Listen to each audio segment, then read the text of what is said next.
behalf of Ethnic Media Services to be partnering with LA County, with the great people here who are so committed to the rights of immigrants in LA County, and wanted to do a special briefing today with all of our media on what are the next steps for people with DACA, people who have DACA status, and their families, given the tremendous fear now as we wait to hear what the outcome of the Supreme Court ruling will be.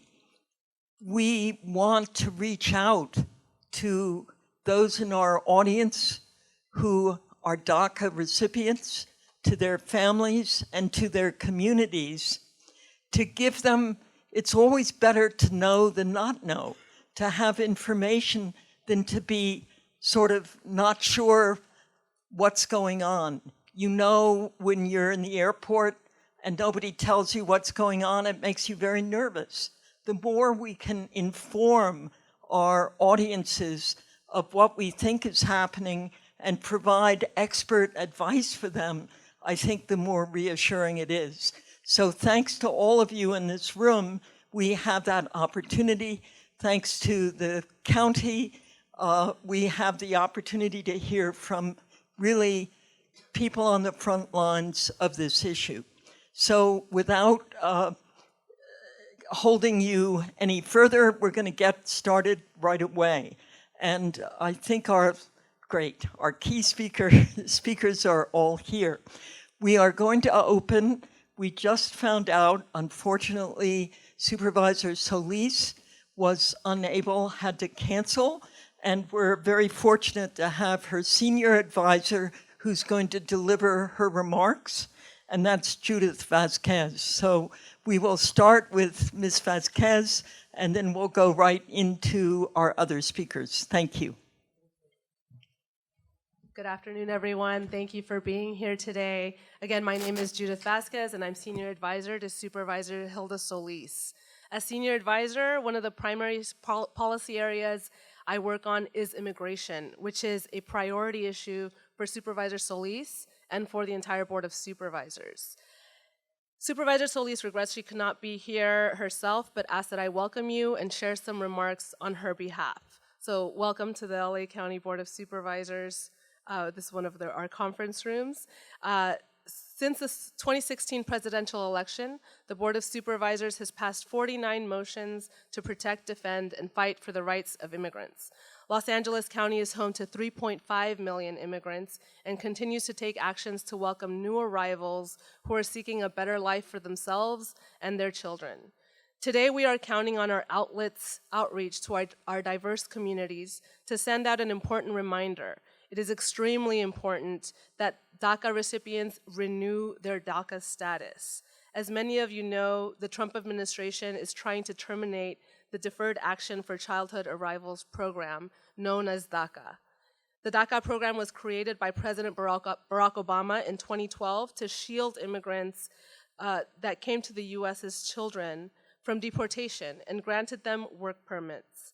The Trump administration announced in September 2017 that it would end DACA protections, but so far, federal courts have kept the DACA program alive. It is estimated that there are about 700,000 DACA recipients, or dreamers, who were brought to the U.S. as children and know no other home. California is the state with the largest number of DACA recipients, about 200,000, and the Los Angeles metropolitan area is home to 82,000 dreamers.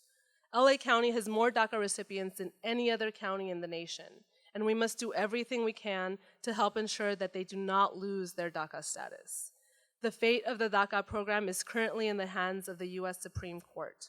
On November 12th, the Supreme Court heard oral arguments for and against DACA and is expected to issue its final ruling by the end of the court's session, which ends in June 2020. On top of its efforts to end DACA, the federal administration is proposing to also increase the DACA renewal fee from $495 to $765. We need the help of our media partners to get the word out that DACA recipients need to renew their DACA now. before this fee increase takes effect, and before the Supreme Court issues its final ruling on DACA's future. We also want Dreamers to know that the county is here to help. Representatives from our community-based organizations here today will share that there is financial aid available for those who need help renewing their DACA status. Anyone needing legal advice can also call our Office of Immigrant Affairs, who is standing by to offer assistance and can help connect individuals to legal aid providers. The director of our County Office of Immigrant Affairs, Rigo Reyes, is also here today. And later in this program, Rigo will introduce you to 3 of our courageous DACA recipients who will share their life experiences. Approximately 3.5 million of LA County's residents are hardworking immigrants. 58% of the children in our county have at least one immigrant parent. Supervisor Solis has fought for the DACA program because she acknowledges the tremendous contributions DACA recipients and immigrants in general have made to our country. She has authored motions to support federal legislation to protect Dreamers, including the DREAM Act, to oppose the repeal of DACA, and even to impose a travel ban on states who supported the DACA repeal. In California, DACA recipients pay $2.1 billion in federal taxes and $1 billion in local and state taxes. DACA recipients with college degrees are contributing to the workforce as teachers, doctors, lawyers, business owners, and even elected representatives. According to a national survey of DACA recipients, 96% are currently employed or enrolled in school. Without DACA protections, 700,000 immigrants will lose their jobs, be subject to deportation, and even separated from their families. Supervisor Solis believes we should instead be fighting to support these productive members of society and ultimately secure them a path to citizenship. Thank you again for joining us today, and thank you to all of our panelists. Now, I will also say some brief remarks in Spanish. Buenas tardes, mi nombre es Judith Vázquez y soy la consejera principal de la supervisora Hilda Solís. Como consejera principal, una de las áreas de política que cubro es el tema de la inmigración, un tema de prioridad para la supervisora Hilda Solís y la Junta de Supervisores. La supervisora Solís lamenta no haber podido estar aquí ella misma, pero me pidió que les diera la bienvenida y que compartiera algunos comentarios en su nombre. Qué bueno que los reporteros de los medios de comunicación en español están aquí y también aquellos en otros idiomas. Hoy estamos aquí para apoyar a los jóvenes inmigrantes quienes han recibido ayuda de DACA. También hemos invitado a reporteros de la prensa étnica en general. Estamos aquí para apoyar a los más de 82,000 Dreamers quienes viven en nuestra región aquí de Los Ángeles. Queremos recordarles que deben de renovar su DACA. El 12 de noviembre, el mes pasado, la Corte Suprema escuchó argumentos en favor y en contra de DACA. Se espera que la Corte Suprema nos informará su decisión sobre el futuro de DACA antes de que la sesión termine en junio del 2020. En 2017, el presidente decidió terminar el programa de DACA. Terminar este programa sería una decisión inhumana y cruel. Dañará la vida de cientos de miles de jóvenes. Por eso les queremos recordar que deben renovar su DACA, que seguimos en la lucha y que el Condado de Los Ángeles estamos aquí para ayudarles con ayuda financiera y también con ayuda a avisos de ayuda legal. Muchas gracias a todos por estar aquí y esperemos que hoy nos puedan ayudar a recordarles a nuestros jóvenes que deben de renovar su DACA. Muchas gracias. Thank you, Ms. Vasquez. Our next speaker is Dr. Francisco Rodriguez, who is the Chancellor of the LA County Community College District. Thank you. Yes, thank you so much. Good afternoon, everybody. Muy buenas tardes a todos. Un placer de estar aquí con ustedes. I'm absolutely thrilled and pleased to be joined by you, members of the ethnic media, by my partners to my left and right, all of us who stand together with our Dreamer students and our undocumented community. As mentioned, I'm Francisco Rodriguez. I serve as Chancellor of the Los Angeles Community College District. It is a district of 9 community colleges in Los Angeles County. Today, we serve 232,000 students, making us the largest 2-year system in the country. I stand before you today as a proud immigrant, as a person who has benefited greatly from California public higher education. And the discussion today is to ensure, through the collective efforts of all those who are around us, that these same educational opportunities and educational benefits are afforded to all persons of all communities, all languages, all skin colors, irrespective of immigration status. So we stand with you to share that unequivocal and clear message that a public education should be afforded to all. On behalf of the 9 college presidents, our board of trustees, I want to reaffirm our district's absolute commitment to a place where all students can pursue their educational goals and their dreams and aspirations, irrespective of their immigration status. It is clear, and I want to underscore, that we recognize that the climate today is unsettling. It has caused confusion. It has caused angst, frustration, and fueled a climate of mistrust. Today, the agencies that are before us, and I thank the supervisor for convening us this afternoon, and the organizations and individuals who fight on a daily basis to reverse that narrative of fear and mistrust. Today we stand with the immigrant communities, and today we stand with our DACA and Dreamer students.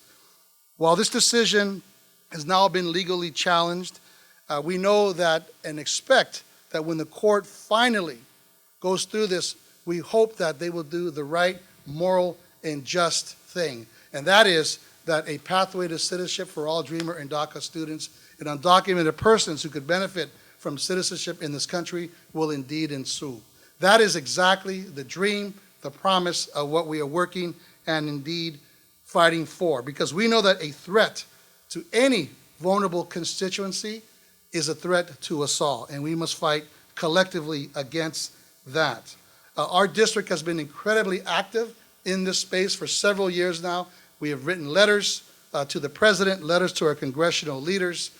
We have worked with the agencies that are around these tables today and other organizations to ensure that our colleges are environments where students can enroll and pursue their education free of fear. If I could say these words in Spanish, los colegios comunitarios de Los Ángeles, les quiero mandar un mensaje que es muy claro, y eso quiere decir que ustedes, como personas de la comunidad indocumentada, están bienvenidos en nuestros colegios.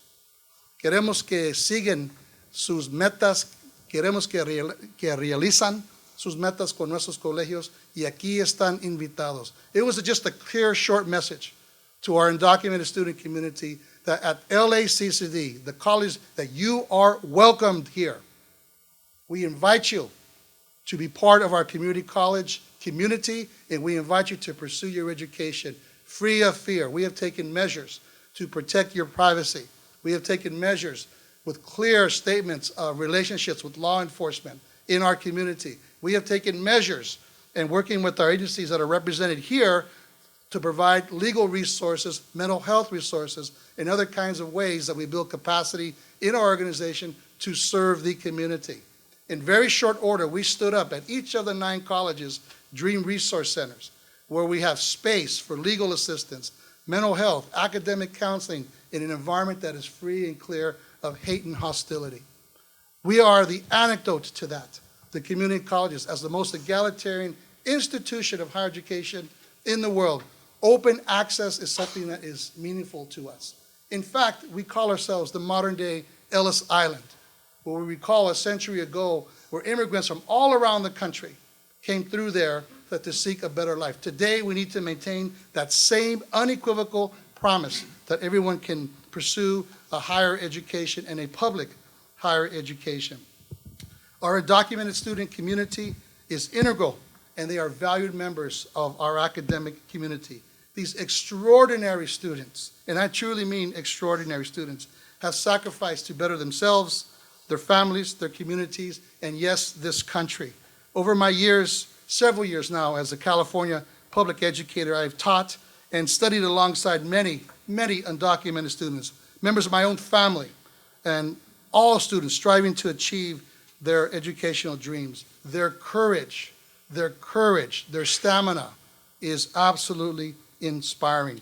Since 2012, when DACA was enacted under then President Barack Obama, LACD has made firm and unwavering commitments to students through resolutions and through the allocation of resources and programs to support our students. As educators, we have invested in their success, and in return, our undocumented students, our DACA students, our dreamers have made invaluable, countless, and positive contributions to our classrooms and to our communities.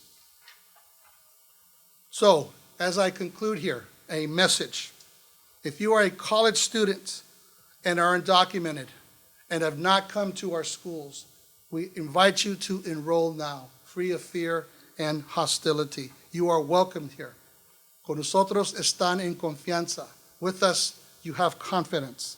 If you are currently enrolled as a student, we thank you for your trust, your confidence, and ask you to maintain your status as a student and to maintain your educational goals. If you have left our colleges, we experienced a 20% drop in student enrollments in the spring of 2017, right after the national elections, because of the fear of uncertainty that is experienced by so many of our students. That number has slowly begun to crawl back with the messaging that we have done. If you are DACA eligible, submit your application and maintain your status.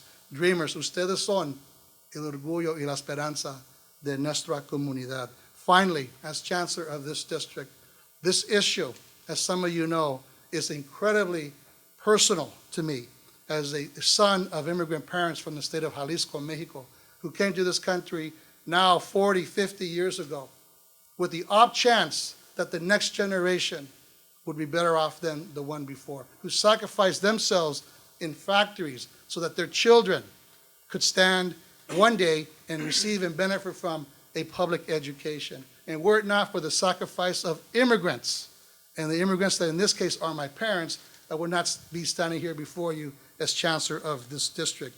I commit, absolutely and unequivocally commit, to keep the doors open of access and opportunity at our LACCD colleges, and commit that we have welcome and hospitable learning environments for our students. Again, thank you to Supervisor Solis. Thank you to the ethnic media. Your voice is critical to help us get the message, the word, and the absolute translation that a public education is affordable and is available to all. In California, we have the most progressive educational policies. We have led the nation in progressive educational policies that are inclusive. And this will be no different when we finally ensure the safety, security, and citizenship of all our DACA recipients. Thank you very much. Thank you.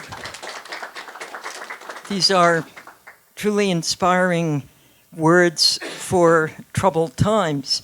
Our next speaker comes from the very cutting edge of the legal challenge to the Trump administration's efforts to end DACA. So we're very honored to have Tom Saenz, President and General Counsel for MALDEF, give us an update on where the legal case around DACA now is. Thank you, Tom. Thank you, Sandy. Good afternoon. My name is Thomas Saenz. I'm President and General Counsel of MALDEF, the Mexican American Legal Defense and Educational Fund. We are a national civil rights legal organization headquartered here in Los Angeles, whose mission is to promote the civil rights of all Latinos living in the United States. A MALDEF team is currently defending DACA against a challenge filed in Texas federal court by the state of Texas and a handful of other states to the legality of DACA. We are in that case to defend what the Trump administration, the ostensible defendant, will obviously not defend, which is the legality of the DACA initiative put in place by President Barack Obama. Now, fortunately, that Texas case, led by the state of Texas, a state with a substantial number of DACA recipients residing in it, and a state that, unlike our home state of California, has demonstrated hostility from day one to this important initiative providing relief and protection to so many important residents. Fortunately, that case is on hold as we await the outcome of the currently pending Supreme Court cases involving challenges to the Trump administration's decision in 2017 to attempt to end the Daca initiative. I begin by stating the obvious.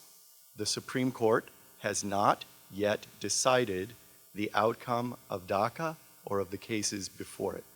I restate the obvious because you all know that last month when the case was argued, there were media commentators and pundits across the board who assured us that based on their analysis of having watched or listened to or read the transcripts of the oral argument, that the Trump administration would be allowed by the Supreme Court majority to end the Daca initiative.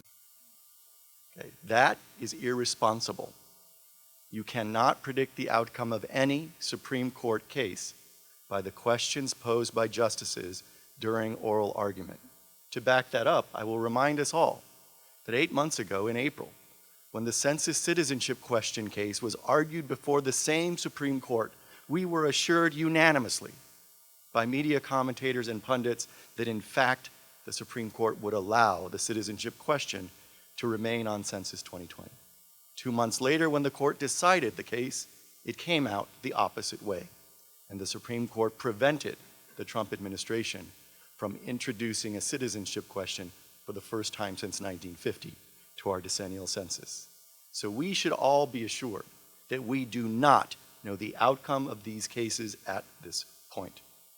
The kinds of cases where we see changes in what is expected at oral argument and the ultimate outcome are often cases that involve the institutional integrity of the Supreme Court.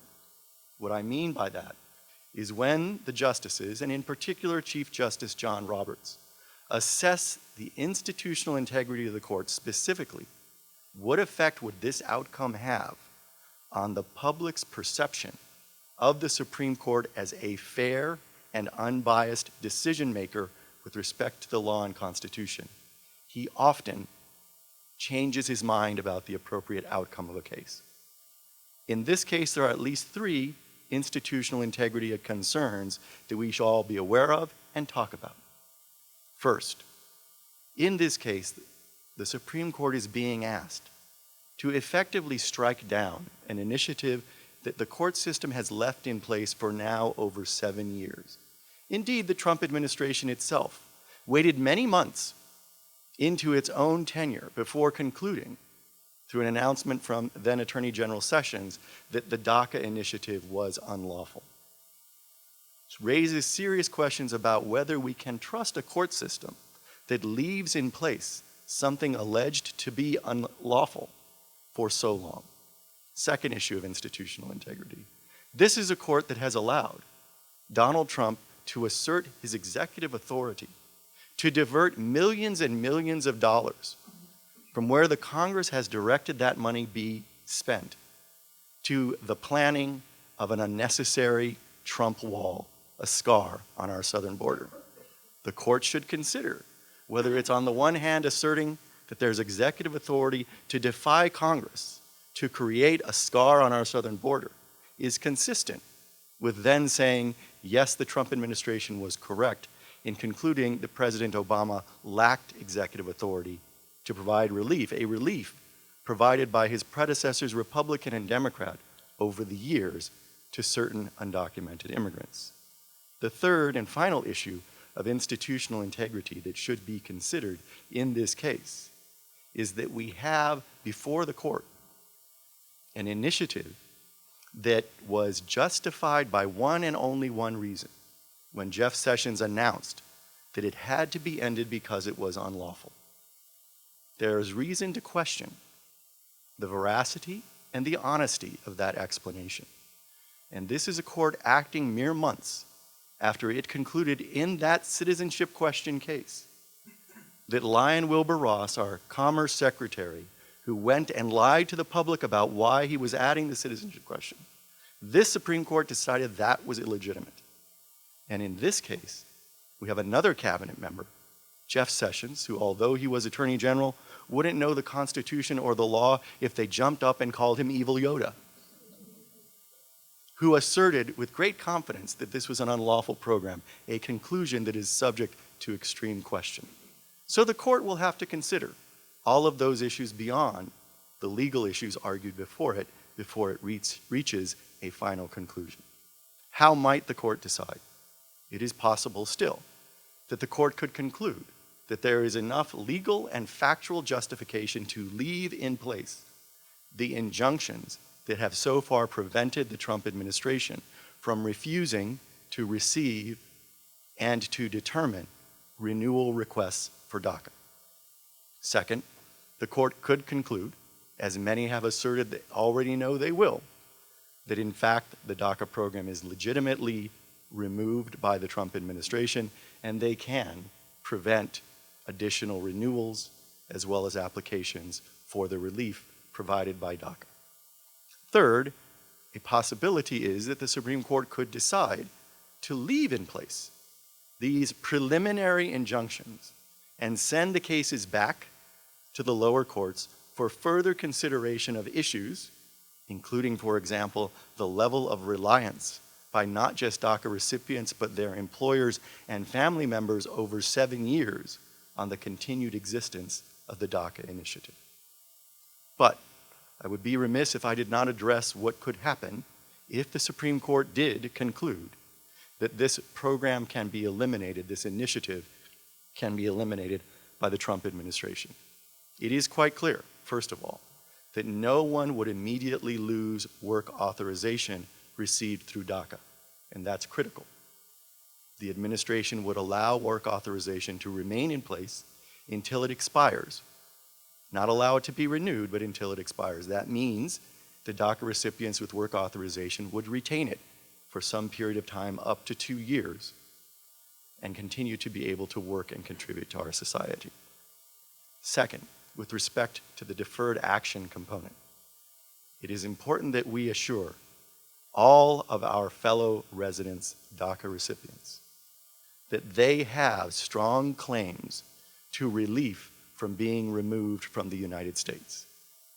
We give them the same messages that we have given from the beginning of the Trump administration to all of our undocumented brothers and sisters who have lived here and contributed to our society over the years.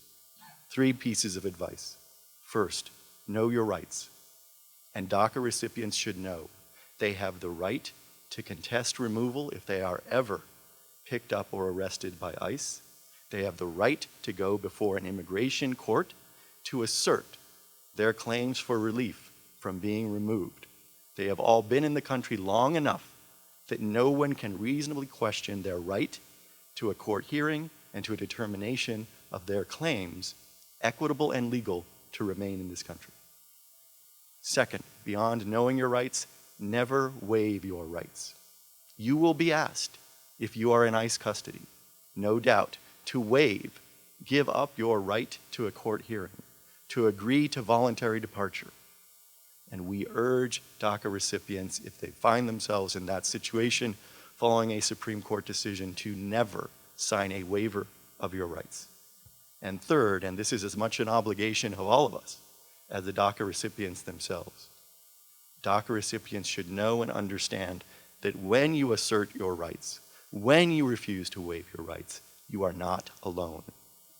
You have millions of people behind you ready to work with you to support you in asserting your right to a court hearing and ultimately to remain in this country.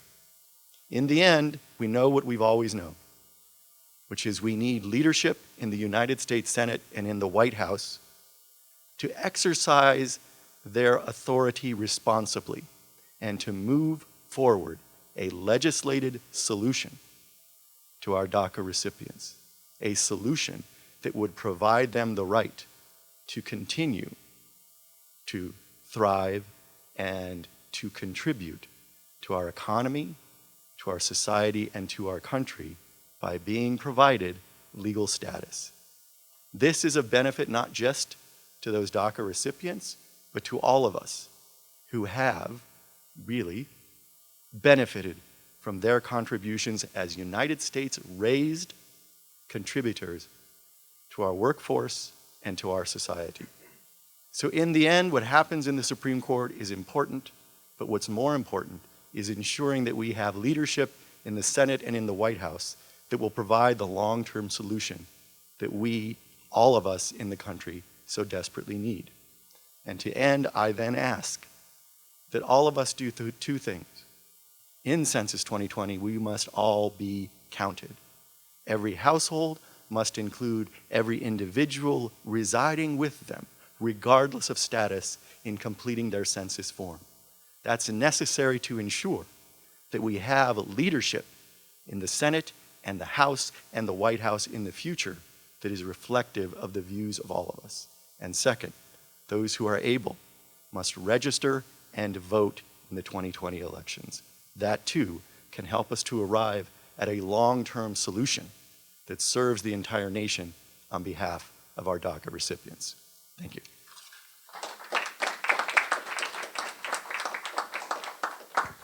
Thank you, Tom.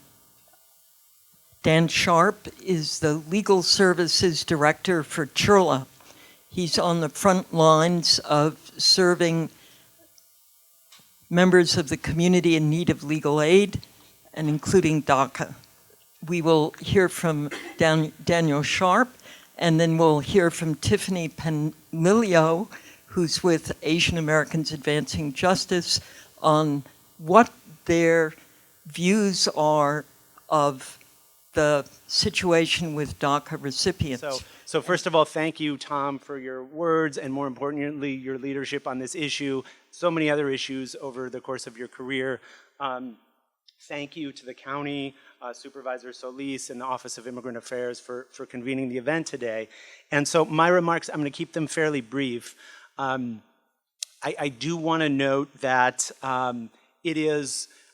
it's a shame that we have to be here today. We celebrated, or we marked, not celebrated, we acknowledged the 25th anniversary of Prop 187 a short time ago. California, at that point, had for over a century led the nation in anti-immigrant policies and legislation. And in the 25 years since, California has become the most welcoming state that recognizes and has passed legislation to integrate immigrant communities. And sadly, our country has not seen the light.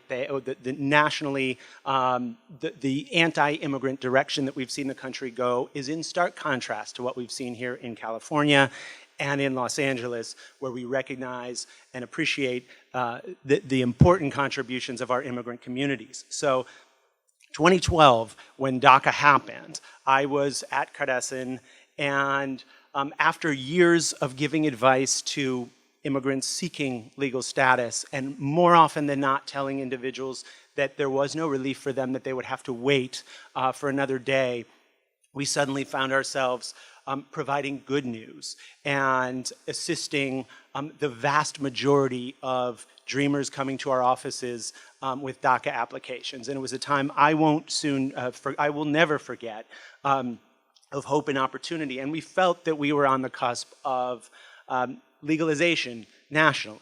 And sadly, right now, dreamers should not be on a path to citizenship. They should be citizens, right? So it's a really ridiculous policy debate that we're still having, but that is the reality. And so it's important that we hope for the best.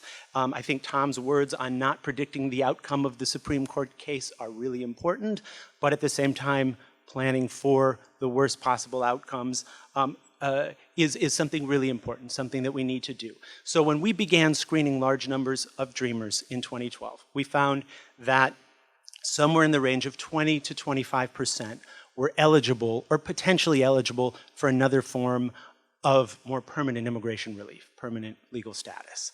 And many dreamers have since then gotten advice and representation to be able to take advantage of that eligibility. Many have not.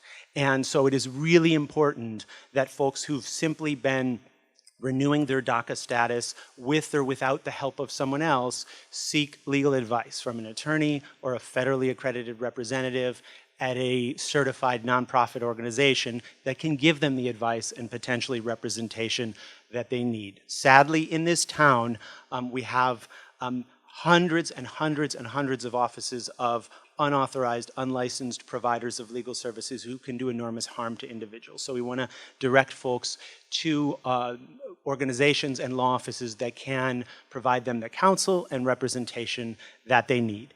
I also want to note that, Tom pointed out the really important point that I had here in my remarks as well, that DACA holders, even in the worst case scenario at the Supreme Court, have the right to contest removal in immigration court. And that is the vast majority, over 95% of DACA holders are not subject to an order of removal. There's a small percentage who had an issue when they potentially first came into the country or because a parent submitted an application who have orders of deportation, but that is a small minority. Everyone else can contest their case in court. And in Los Angeles, despite this administration's attempts to speed up the deportation process, the average processing time of an immigration court case is still over 3 years. And I say this because we are concerned that DACA holders, because of this news, are living in fear. There is stress about the prospect that they may be whisked out of the country quickly, and that is just not the case. By exercising their due process rights, their right to a hearing in immigration court, the time frame, without taking into account appeals, is over 3 years on average for a decision from an immigration judge. And that is if the administration does the unthinkable, and after prevailing in this case, not only pulls the status, but also attempts to put over 800,000 Dreamers in removal proceedings in a court system that is already clogged and backlogged in courts around the country. So just that context, that on the individual level, get advice, understand your options, but also understand how the system works and that you're not in imminent danger in virtually all cases of being whisked out of the country, even in the worst case scenario. Finally, I want to wrap up by circling back to how the state of California and the city and county of Los Angeles are places that welcome and work to integrate immigrants, and the state of California has made available a filing fee assistance program for DACA holders. This was done in the wake of the administration's announcement about terminating the program. The state made funding available. Those funds were exhausted. And now the state has identified additional funding to help any DACA beneficiary who resides in California and their household income is under 250% of the poverty line to access filing fee assistance for the $495 at certain qualified legal service providers. That includes Cardesson and Chirla and several other organizations, and we can share the link with the media on the California Department of Social Services website. So really important that folks take advantage of that. We had an event on Saturday at Cardesson in coordination with the County Office of Immigrant Affairs, where we helped 73 DACA holders renew their status. The vast majority of those individuals qualified for the filing fee assistance program. They paid not a dime for the legal support, nor their application services. So that funding will be available for the foreseeable future before the Supreme Court makes a decision, and we encourage folks to take advantage of it. So with that, I will wrap up. Thank you. Thank you, Dan. Thank you, Dan from Cardesson, which I know and somehow had Chirla on the brain. But we're now joined by Tiffany Penlilia, who is with the Asian Americans Advancing Justice, working on the legal rights of DACA. Thanks. Sorry, a little short. Thank you so much, Sandy, and thank you everybody again. Oh, thank you. You were accommodating. Again, thank you everybody for being here. This is a very important issue, and like Dan said, I'm sorry that we have to be here again to talk about this. Asian Americans Advancing Justice, for those of you that don't know, are also, we've been supporting the immigrant community for over 30 years. We have services in Chinese, in Thai, Tagalog, and in Korean. Currently, we continue to serve these folks for free legal services. I wanted to acknowledge, thank you, Karesen and Shirla, that were able to come up with the free legal services and to cover the $495, which is about to, I hope doesn't actually become $765. I have also been serving this community for over 8 years. We've done a lot of free legal application assistance for those who qualify for the program. Now, I guess I have been asked to come up to talk about what it looks like on the ground, what a recipient's saying, and it's not a surprise that a lot of these folks are scared. They're very stressed, and it's already hard enough for a lot of them to come up with the $495. They either have to choose between rent and feeding their children, or just, putting this together. And it's GoFundMe. I don't know. There's a lot of stress for them. So I just wanted to talk on behalf of them to reiterate that. But the DACA program still is open, and I know this is a really big myth that we're trying to bust, but yeah, we are open. Karesen's open. Shirla's open. This whole network of nonprofits here in Los Angeles we have our doors open, and we're here to help as many people as we can. On top of that, as you know, let's see, we have, what is it like to be a recipient now? A lot of things that we've been doing over the years is demystifying who these dreamers are. I don't like to use the word dreamers anymore. They should be doing more than dreaming by now. So, they're either a doctor, they're a Lyft driver, they're the kids in your class, they're the people teaching your kids. So, 1 in 5 undocumented immigrants in California are Asian. And a lot of things that people don't understand is there's also over 600,000 undocumented Black folks here, Black immigrants here in the United States, and those people are also covered by the DACA program. So funding, unfortunately, and resources is something that we need now. So demystifying things like fraud, immigration fraud. So many people come to our office because they filed for things that they didn't know they were ineligible for, and now they're in removal proceedings, or now they're currently undocumented. So something that we are doing to make sure that these folks become protected, or at least get the advice they need. Come in for a general immigration screening. It's free. There are there are other legal service providers that are willing to give these services for low cost. Just getting the knowledge about, let's talk about your immigration history. Like Dan said, about 25% of your DACA recipients qualified for something other than DACA, and a lot of times it could be something better than DACA. It could be a family-based petition. It could be a green card under the U-Visa program. You just need to come in, get some information, and just, stay here, protect your family, okay? But with that, I wanted to thank you all again. I'm here for other API information, but thank you again so much, and have a great rest of your day. Thank you. Thank you, Tiffany, and all of our Asian media. This is a wonderful point of connection into the issues facing Asian AAPI immigrant DACA recipients and their families. So really happy that Tiffany was able to join us today. And now we're going to hear from Laura Yeratsian, who is a criminal attorney and whose expertise really is on what happens when a undocumented immigrant gets into trouble with the law, or could get into trouble with the law, and what advice we can give our audiences about the intersection with criminal justice and being undocumented, or especially a DACA recipient. I was thrilled that you could join us, Laura. Thank you.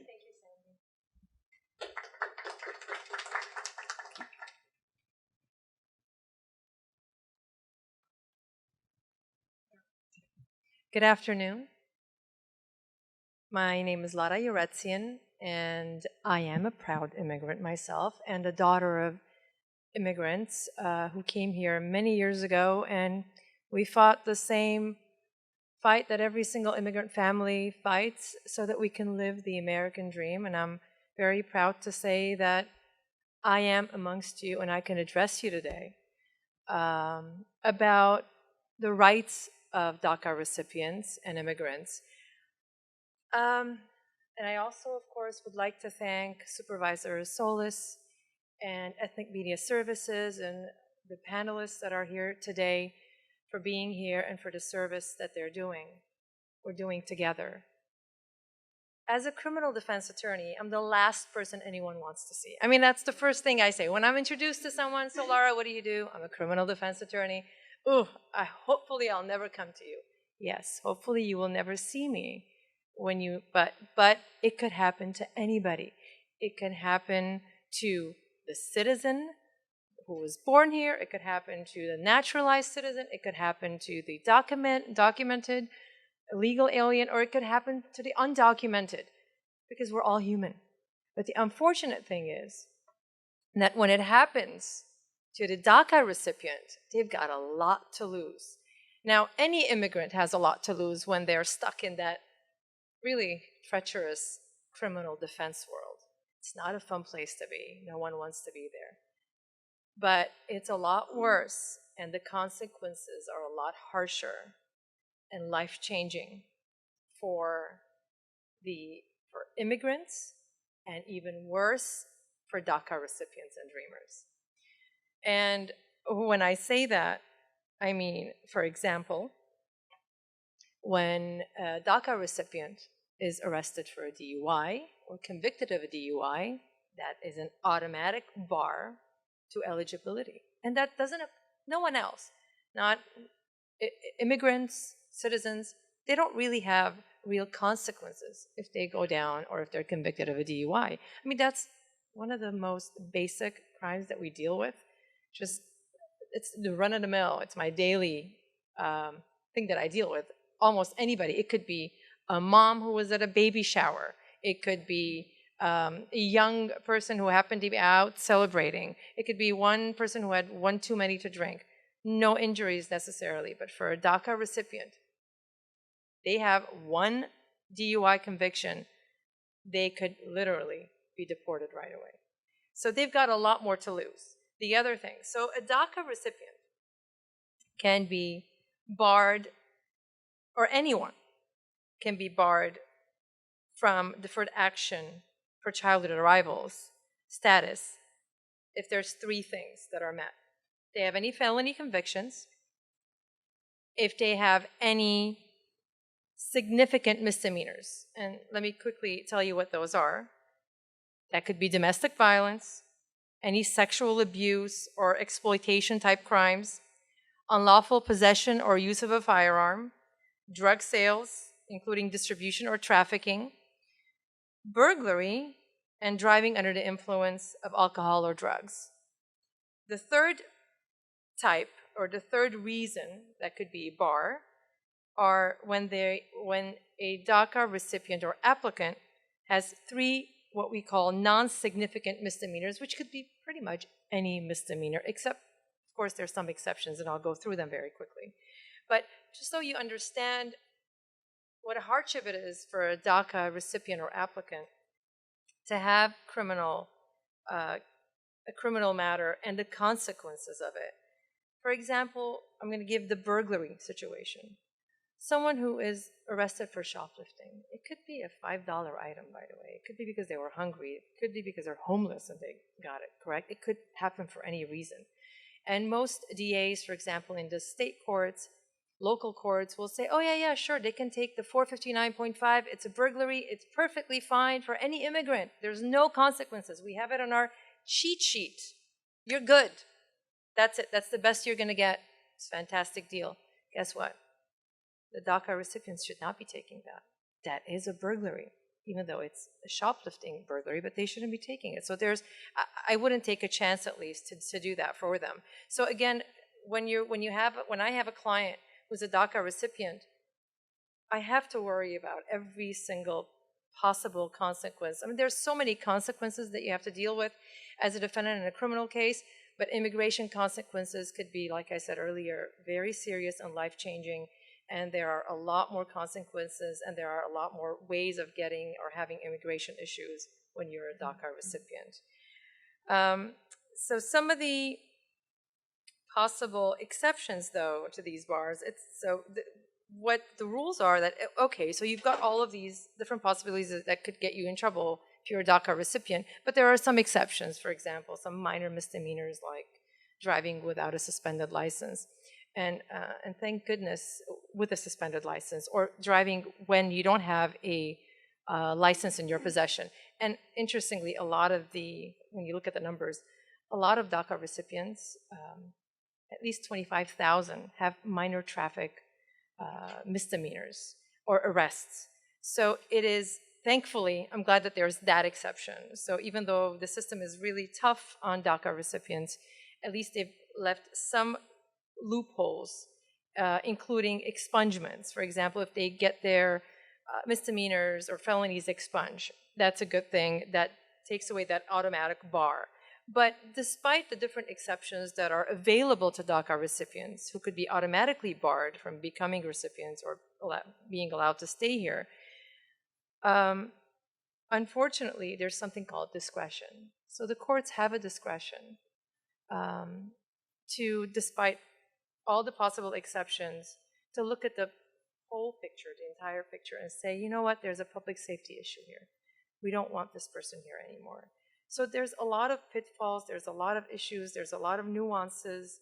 You really want, as a DACA recipient or someone who could potentially be an applicant, you want to stay away, number one, from the criminal justice system.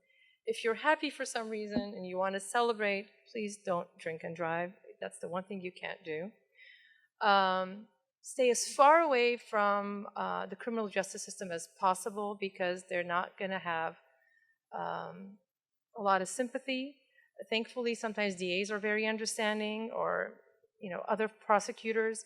We do use immigration consequences as part of our plea negotiations, and a lot of these prosecutors, especially in California and especially in Los Angeles, are understanding, and they do take those into consideration, but there's no guarantee that they will, and you cannot take that risk. And the other advice that I want to give you is, if you're arrested for some reason and you're a DACA recipient, please go to the right people. Don't just go to anybody. Make sure you're going to the attorney who specializes in the field, understands DACA and understands immigration consequences, and does right by you and doesn't take any deal, because you've got a lot to lose. That's about it, honestly, on my end. If there's any questions later, I'm more than willing to stay and answer the questions. And again, thank you for being here, and thank you, Ethnic Media Services, for giving me the opportunity to be here today and to address you about a very, very important issue in our community. Thank you so much, Laura. That was very, very informative, and the kind of information often we don't know who to go to ask, and very important you provided it. Now we are joined, Rigo, do you want to introduce our Dreamer speakers? And you're our anchor for the conclusion with our DACA speakers. I'm going to share 30 seconds with each of them so I get enough time. The real impact, as you heard, that these policies are having on our neighbors, our families, co-workers, everyone that I know has someone who is either a DACA recipient or an immigrant, the husband, the wife, sometimes even the kids. So we invited some DACA recipients to share with us some of the impact. One, that getting the status really helped them to get through some of the stories that they're going to share, but at the same time, the anxiety that they're going through, just not knowing what the outcome is going to be. So first, I'd like to ask Nestor Garcia to come up. a successful business owner. He's going to tell us, what his situation is, and then he invited a very interesting, addition, Carlos Aguirre, who is his business partner. Carlos is not a DACA recipient, but he's going to tell us what it's like to work with a DACA recipient in this type of arrangement. Sometimes things that we never think about, but that's what's happening in our communities. And then we'll bring our other guest right after you. Nestor?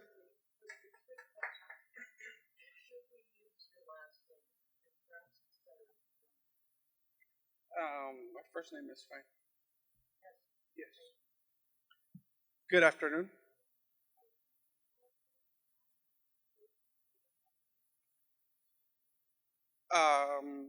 Yeah, I'll try to translate in Spanish. Sí, sí hablo español.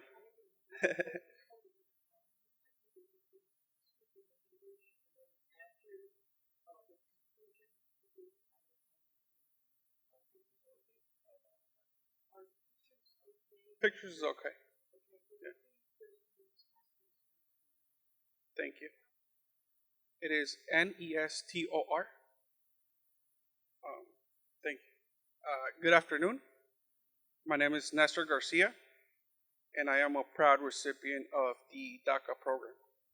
I have pushed myself all my life to be an example not only to me and my family, but to what having the DACA program can do for this country.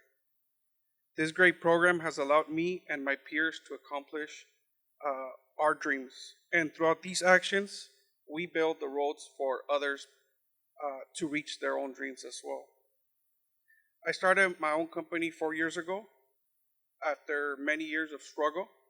It is not easy. It is very hard to start our own company. And thankfully, and thanks to God, through this great program, I've met a lot of people that helped me along the way. One of them is here, Juan Carlos, helped me a lot. And it helped me to get out the shadows and actually pursue my dreams. And as a business owner now, I can see how I can generate wealth for this country and I can give back to my society. My company also donates back to society.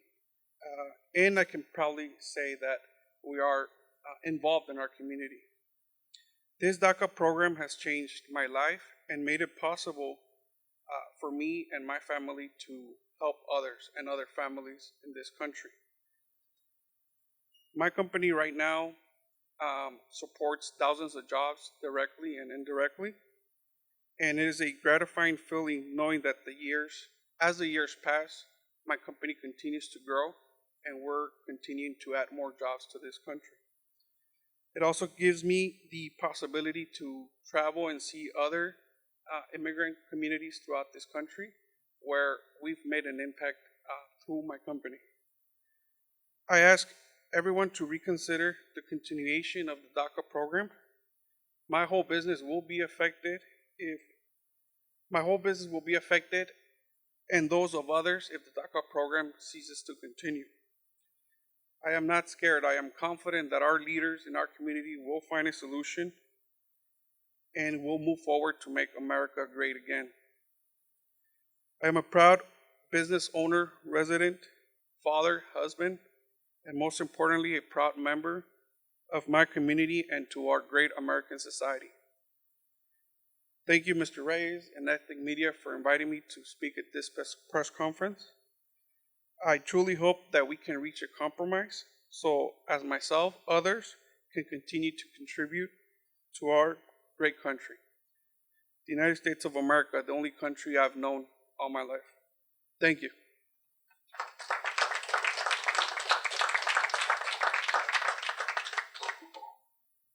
Carlos, can you join us? Good afternoon. Thank you for having us today here. My name is Juan Carlos, and I am a proud U.S. citizen of the United States of America. I've seen the DACA program transform the life of my business partner. Literally, he is a person that gives back to the community, adds value to our American society, and he is somebody that I can proudly say is not only a business partner, but he is also a friend of mine. I have seen him challenge the status quo since the Daca program was put in action. He's been able to beat the odds. I know for a fact that if Nestor had not had the opportunity to be in the United States of America, he would have not have had the same opportunity to beat the odds as he's had here in the United States. I truly hope that our leaders can come to some sort of agreement to keep the DACA program in action. There is still a lot of value that the DACA program can give back to the American society. And I'm happy to be here and advocate for my business partner. Thank you so much. Thank you, Carlos. Now, Rocio, you want to come up and say a few words?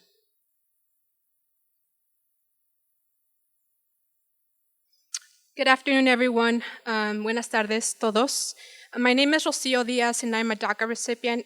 I work for the Central American Resource Center as an intake coordinator under the Survivors of Violence Unit. A short, brief summary of my life. I was born in Puebla, Mexico. I came to the United States when I was 6 years old. When I came to this country, the only mindset I had was to become someone in life. Since the age of 6, I was well aware of every sacrifice my parents had to make in order for me to be here. I worked very diligently throughout my schooling years to obtain the best grades a good student can get. My focus eventually led me to a 4.0 in high school, allowing me to obtain a few things in 2012. 1. Obtaining the title of valedictorian and scholarships from my high school. Obtaining a strong disagreement with my mother after ambitiously telling her I was going to go to college without her permission. 3. Obtaining DACA. Since I obtained DACA, my life has been nothing but a bunch of opportunities, which I am extremely grateful for because it changed my life for the good. DACA allowed me to obtain my first job at my university, CSULA, as a peer mentoring advisor for the undocumented students at the second Open Dreamers Research Center in California, where I was first able to work with my head instead of my hands, and where I was not overworked or abused because I was undocumented. DACA has given me the opportunity through advanced parole and the California-Mexico Studies Center to go back home and reconnect with my lost roots and family members after 18 years of being absent. DACA has drastically redirected my career theater to the legal field at a blink of an eye when the announcement of DACA potentially being canceled took place. I became angered, depressed, and hurt that I decided not to cross my arms and dive into the legal work to help my community. If there is one thing I could say I got out of Trump, it would be obtaining más ganas and anger.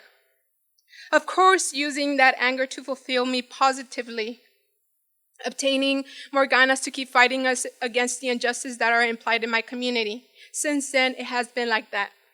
Since Trump came into office, I have committed myself into helping my migrant community. I've completed an internship with Loyola Law School and then volunteered my time and now work for Carecen. Since being at Carecen as an intake coordinator, the interactions and the stories I hear from my clients at the Survivors of Violence Unit have in many ways broken, triggered, inspired, but most importantly, strengthened me. These stories have inspired me to pursue a career in the legal field, even though on a daily basis this administration makes it very hard for my migrant community to obtain immigration relief. Though through these tough times, I refuse to give up on my community and my parents. I am grateful that the DACA program has given me this privilege to work with my community. Now, if DACA gets canceled, in the long run, my life would be affected professionally because I would not be able to perform my professional roles, which aside from the legal role, I aspire to play a very important role in the theater world as a playwright, poet, and producer. With or without DACA, one thing for sure I know I will always keep doing is work tirelessly y con más ganas cada día, because that's how my parents raised me, not to give up. Thank you.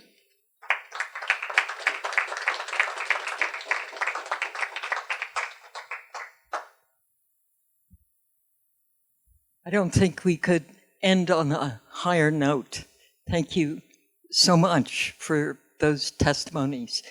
Rigo, do you want to say a final word before we go to Q&A? Right. Sandy had asked me to just wrap it up. Before I do that, though, I would like to call your attention to Ms. Preciado here, Nora Preciado. She is the executive director for the city Office of Immigrant Affairs. And Maria, one of your staffers, thank you for joining us. I know you're doing so much work there across the city and working with us. We're really glad to have you here. As our panelists, our DACA recipients have mentioned, the impact of the expected decision on the DACA status is very profound. And as you can see, it touches so many lives. Directly, the DACA recipients not knowing what the future holds in store for them. But imagine all those families where they are members of those families. Multiply that times the employers who employ the recipients, including many departments of our great county of Los Angeles. And when you multiply that impact, you can see how huge it is. And that is the reason, or one of the reasons, that the county has taken some bold steps to make sure that we are available, that we have the resources to support our DACA recipients and our immigrants in general. Out of the 10 million or so residents that have made the county their home, 3.5 million are immigrants, folks born in a different country. Out of the employed, I'm talking about the employed labor force, 42% of county employees are immigrants. 6 of the 13 Fortune 500 companies in Los Angeles County were started by an immigrant. The list just goes on and on. Almost 60% of all kids born in LA County today have at least one parent who is an immigrant. Just imagine what would happen if suddenly that community is disrupted. And I want to call your attention to something that was said earlier. This impacts all immigrant communities. This is not a Latino issue. This is not an Asian issue. Armenian, our Korean communities. I'm so glad to see so many members of the media here that represent those communities. Because at the end of the day, we're all impacted. If you're an immigrant, we are painted, in the same profile. Certainly, we need to tell our own story. Now, the county, as I said, through the leadership of Supervisor Solis and the other board members of the Board of Supervisors, have taken some very concrete steps to, one, let immigrants know that the county welcomes them, that we're here to support them, and to make sure that they get the support, the resources they need to improve their chances of being successful, them and their families. Some things that I like to call your attention to that the county has done from the very beginning was designated immigration as a county priority, which means that it elevated the issue officially so that our 36 county departments provide initiatives to support our immigrant communities. Just imagine 36 county departments with a directive to make sure that we support our immigrants and, by definition, our DACA recipients. There's a lot of services. There's a lot of support available. But we have to be more specific, right? What are some of the services that the LA County has, for instance, specific to DACA recipients? We do, as it was mentioned, a lot of outreach and education.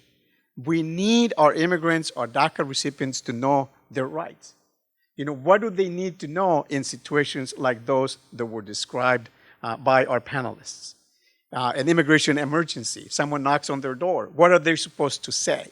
How are they supposed to connect with an attorney who really knows what the options are rather than going to an immigration consultant that's going to lead them through a harmful path? Very important. So we are in the Office of Immigrant Affairs. Our job is very simple. We are here to make sure that all immigrants learn about the services the county has for them and their families, and that they know how to get access to those services. We know that immigrants are very, very scared, and that includes our Daca recipients. That includes our refugees who have status and yet they're not coming to get the services because they feel that doing so may have a negative impact on their immigration status and that of their families. We need to dispel that misinformation and make sure that they know what the rights are and what to do in certain situations. I want to point your attention to that the county has services, for instance, in our Department of Consumer and Business Affairs, where our office is located. We enforce the minimum wage ordinance. I don't know how many of you knew that. Immigrants, dreamers included, are affected many times, but not getting paid for the wages that they have earned. Where do they go for help? How about financial empowerment? We're all struggling, to make ends meet, right? We have an office of financial empowerment where they can come in and get some help. Very specific programs, consumer protection. When someone gets, defrauded, where do they go? We need to make sure that they know that these resources exist. I urge you to let them know that our Office of Immigrant Affairs is there to receive the calls, to give them the counseling, to connecting them to the services available. I will conclude here. Sandy, thank you so much for such a terrific event. I know that it takes a lot of work to do it, and we're so grateful that you pulled it up for us. Thank you. Let's really give our panel a hand. This is a special day for one of us. It's the birthday of Fatima from El Antashar, so she came on her birthday, and I just want to ask you all, give her a hand. Baki. Questions. I want to make an editorial sort of step out of MC and make an editorial suggestion. Tom Sines' presentation, updating the status, legal status, you're not going to get that anywhere. That was really state of the art, and now we have it. We've streamed it, live streamed it. Some of you have filmed it, but we can also provide you with our live stream, and you may want to post it as well. So now Q&A, please. Yes, Caesar. With the legalization of marijuana in different states, including California, but with a federal obstacle, what impact can it have for someone to face a criminal charge, marijuana? Remember, again, possession is not as much of a problem as sales or distribution. So it would have to depend. But honestly, to be on the safe side, if you are a Daca recipient, you should be extremely careful. You do not want to have large numbers of marijuana. I mean, again, the laws don't apply the same to Daca recipients versus other immigrants and naturalized citizens. To be on the safe side, my advice would be to stay away, because just because it's legal in California, remember, and always remember, and you already said it in your question, it is not legal under federal laws. So again, it's a huge risk. I wouldn't do it. Yes, but I'm going to keep our questions very short so we can get as many as possible before the witching hour. All right, so I practice immigration law as well. So I wanted to thank you for adding that. Also, on top of that, even possession or even caught with a ticket for possession of marijuana is actually very detrimental for anybody who's not a U.S. citizen. Specifically, just speaking in terms of like the bigger picture, if you're looking into getting a green card in the near future, one of the things they will ask you is, and this is a very infamous question in this administration, is have you ever committed an act that constitutes as a crime? Now, I can think of a lot of things, but I know that possessing marijuana, especially if it's federally unlawful, is a crime.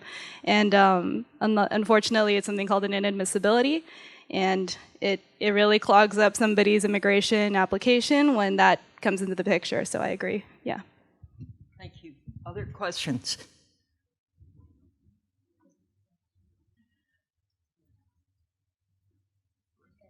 Oh, Lydia. Sorry. Yes, Dr. Rodriguez, can you tell us what percent of your student population consists of Asian Americans who are under the Daca program?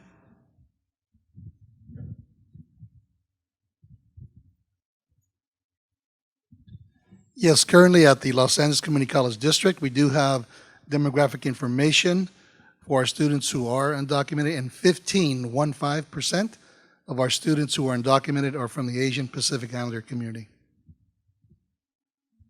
Okay, Pilar. We're going to end in 4 minutes and break for one-on-one interviews. If our speakers are willing to stay for a few more minutes, I'm sure the media will love to have one-on-ones.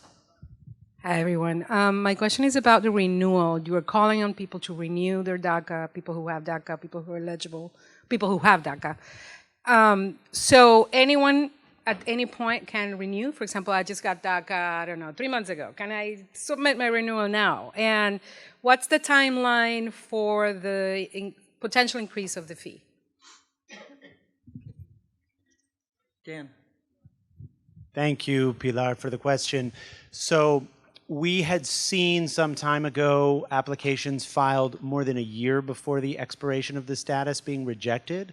We actually haven't seen that recently, so people who have considerable time to go can pay the fee and attempt to renew one last time. As far as the fee increase, the administration has extended its public comment period to December 30th.